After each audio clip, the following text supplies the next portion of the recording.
Collector एक बहुत ही सम्मानीय पद होता है और इसे हासिल करने के लिए बहुत ही कड़ी मेहनत से होकर गुजरना पड़ता है।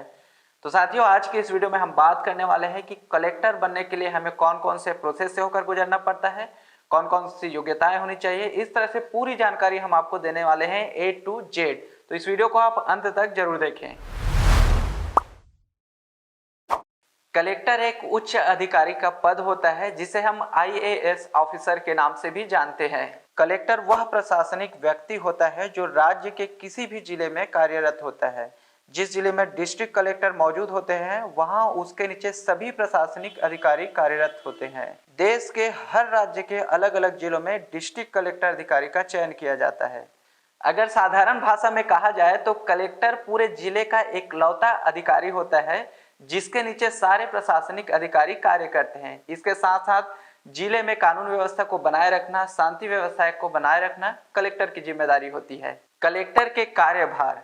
साथियों, कलेक्टर बनने की पूरी प्रक्रिया और उसकी सैलरी को जानने से पहले आपको ये जानना जरूरी है कि कलेक्टर के क्या क्या कार्य होते हैं, नहीं तो आपको बाद में परेशानियों का सामना करना पड़ सकता है।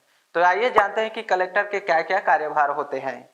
कलेक्टर भूमि का मूल्यांकन करता है, भूमि अधिग्रहण करने का काम करता है, भूमि राजस्व का संग्रहण, भूमि रिकॉर्डों का रखरखाव, भूमि सुधार व जोतों का एकीकरण करता है, बकाया आयकर, उत्पाद शुल्क, सिंचाई बकाया को वसूलने का काम करता है, बाढ़, सूखा और महामारी जैसे प्राकृतिक आपदाओं से बचाने का काम करता है, बाह्य आक्रमण यानी दंगों के समय सुरक्षा प्रदान करता है, कृषि ऋण का वितरण करता है, जिला बैंकर समन्वयक समिति का अध्यक्षता करने का काम करता है, जिला योजना केंद्र की अध्यक्षता करता है। अब बात करते हैं कि कलेक्टर कैसे बने। जिला कलेक्टर का पद हासिल करने के लिए उम्मीदवार को यूपीएससी में होने वाली सिविल सेवा परीक्षा को पार करना होता है। इस परीक्षा में आपको प्रारंभिक परीक्षा, मुख्य परीक्षा और अंत में इंटरव्यू देना होता है। जब आप इन तीनों चरणों को पार कर लेते हैं तब आप कलेक्टर बन पाते हैं। अब बात करते हैं योग्यता की। ऐसे बहुत सारे कैंडिडेट होते हैं जो डायरेक्ट आवेदन कर देते हैं, उसको पता नहीं होता है कि कलेक्टर बनने के लिए कौन कौन सी योग्यताएं होनी चाहिए। इस समय होता क्या है कि जो हमारा एप्लीकेशन होता है, आवेदन पत्र होता है, वो अस्वीकार हो जाते हैं। इससे हमारा टाइम और मनी दोनों की वेस्टिंग हो जाती है। तो आपको ये पता होना चाहिए कि कलेक्टर बनने के लिए क्या क्या योग्यताएं होनी चाहिए। क्वालिफिकेशन। किसी भी स्ट्रीम में आपको ग्रेजुएशन पूरा करना होगा। कलेक्टर बनने के लिए भारत के मूल निवासी कैंडिडेट ही आवेदन कर सकते हैं। जब आप जनरल कैटेगरी के अंतर्गत आते हैं तो आपकी उम्र कम से कम 21 से लेकर 32 वर्ष के बीच में होनी चाहिए। जनरल कैटेगरी के लोगों के लिए आयु सीमा में भी कोई छूट प्रदान नहीं की गई है। ओबीसी श्रेणी के उम्मीदवार के लिए 21 से 32 वर्ष की आयु सीमा निर्धारित की गई है, परंतु ओबीसी श्रेणी के उम्मीदवार के लिए आयु सीमा में 3 वर्षों की छूट प्रदान करने का प्रावधान है। एसटी एससी के कैंडिडेट के लिए 21 से 32 वर्ष के बीच का आयु सीमा निर्धारण की गई है, परंतु एसटी एससी के कैंडिडेट के लिए आयु सीमा में 5 वर्ष की छूट प्रदान करने का सरकार में मापदंड निर्धारित किया हुआ है। अब बात करते हैं कि कलेक्टर बनने के लिए हमें कहां अप्लाई करना चाहिए या इसका आवेदन कहां जमा करना होता है।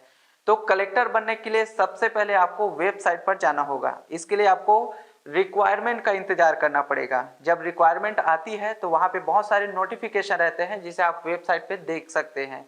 इसके लिए सबसे पहले आपको यूपीएससी के आधिकारिक वेबसाइट www.upsc.gov.in पर जाना है। आवेदन फॉर्म दिखाई देगा जिसमें आपको अपनी पूरी जानकारी भरना है, जो जो भी पूछे गए हैं उसका आंसर देना है वहां पे। और आवेदन फॉर्म को भरते समय आपको इस बात का ध्यान रखना चाहिए कि आप जो जानकारी भर रहे हैं एकदम सही हो और स्पेलिंग भी करेक्ट हो, नहीं तो आपका जो एप्लीकेशन है, आवेदन है, वो रिजेक्ट हो सकता है। और लास्ट स्टेप में आपको एक बार आपका एप्लीकेशन चेक करने के लिए कहा जाता है, जहां पे आपको अपने एप्लीकेशन को चेक करना है और मात्र 100 रुपए का शुल्क देकर आप अपने आवेदन को सबमिट कर सकते हैं। इस प्रकार आपका कलेक्टर बनने के लिए आवेदन का प्रोसेस पूरा हो जाता है। अब बात करते हैं आवश्यक डॉक्यूमेंट्स की। आपका कोई भी पहचान प्रमाण पत्र, आपका निवास प्रमाण पत्र, आपकी जाति प्रमाण पत्र, ग्रेजुएशन पास की मार्कशीट, आपका नवीनतम कम से कम 2 पासपोर्ट साइज का फोटो, एक स्थायी मोबाइल नंबर की जरूरत होती है। इसके बाद आपको जीमेल आईडी भी देना होगा। यूपीएससी क्या होता है, हमने बहुत बार यूपीएससी के बारे में बात की है, तो अभी जान लेते हैं कि यूपीएससी होता क्या है। यूपीएससी एक संस्था है जो सेंट्रल गवर्नमेंट से बहुत सारे पद की रिक्तियों को निकालता है। रिक्वायरमेंट निकालने के बाद योग्य उम्मीदवारों के चयन हेतु यूपीएससी एग्जाम का आयोजन किया जाता है। किसी भी प्रकार के हाई लेवल पद में यदि आप नौकरी करना चाहते हैं तो सबसे पहले आपको यूपीएससी के मुख्य 3 एग्जाम पैटर्न से होकर गुजरना पड़ता है और ये है प्रीलिम्स एग्जाम, मेंस और इंटरव्यू। प्रीलिम्स एग्जाम, कलेक्टर बनने के लिए आपको सबसे पहले इस एग्जाम को क्लियर करना होगा और इस एग्जाम के अंतर्गत आपको करंट अफेयर से लेकर सभी सवाल पूछे जाते हैं और इस एग्जाम को क्लियर करना भी बहुत अनिवार्य है। इस एग्जाम को क्लियर करने के बाद ही आप मेन एग्जाम में पार्टिसिपेट कर सकते हैं। मेंस एग्जाम, इस एग्जामिनेशन में आपको आपके अलग अलग विषयों के हिसाब से प्रश्न के उत्तर देने होते हैं और इस एग्जाम को भी क्लियर करना अनिवार्य होता है, तब जाकर आप इंटरव्यू के लिए सेलेक्ट हो पाते हैं।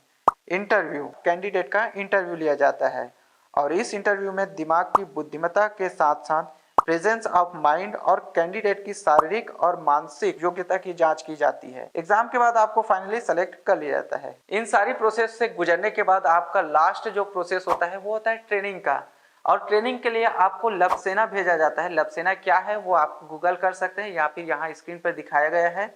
और ट्रेनिंग पूरा हो जाने के बाद आपको पोस्टिंग प्रदान की जाती है। सैलरी, अभी तक आपने कलेक्टर बनने की पूरी प्रोसेस को जाना है, योग्यताओं को जाना है। अब बात आती है सैलरी की। शुरुआती समय में एक कलेक्टर अधिकारी को 56,000 की मासिक सैलरी से शुरुआत की जाती है और आगे चलकर कलेक्टर की सैलरी लगभग 2.5 लाख के करीब हो जाती है। साथ ही आपको बता दें, कलेक्टर अधिकारी को रहने के लिए उसके पोस्टिंग एरिया में अच्छा सा बंगला और घर, इतना ही नहीं, कलेक्टर को आने जाने की सुविधा हेतु ड्राइवर के साथ सरकारी वाहन भी प्रदान किया जाता है। तो साथियों, अभी हमने जाना कि कलेक्टर बनने के लिए हमें क्या क्या करना पड़ता है, कौन कौन से प्रोसेस होते हैं और उसकी कितनी सैलरी होती है। यदि आपको इसी प्रकार के और भी जानकारी या इन्फॉर्मेशन वाले वीडियोस चाहिए तो आप नीचे कमेंट कर सकते हैं, हम उस टॉपिक पर वीडियो बनाने की कोशिश करेंगे। तो मिलते हैं अगले वीडियो में।